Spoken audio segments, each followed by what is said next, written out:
কি হয়েছ? তুমি নিজেকে কি মনে করো? কিসের অহংকার তোমার নিয়া?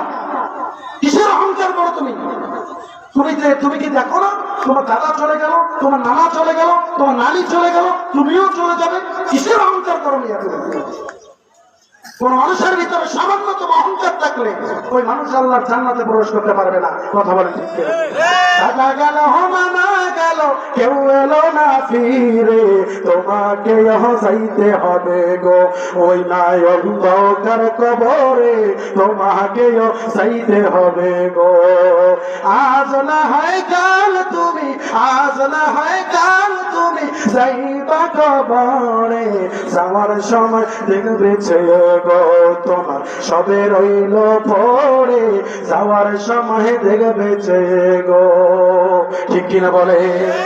আর ভাই না, এই এক শ্রেণীর মানুষ আলেমের দোষ ধরার জন্য রেডি থাকে। ঠিক কিনা বলে? এক শ্রেণীর মুসল্লি আছে কিভাবে মুয়াজ্জিনের ভুল ধরা যায়। আমার ভাইরা, আমি জরিপ করে দেখেছি বাংলার জমিনে যদি ফেরেশতা এসে ইমামতি করে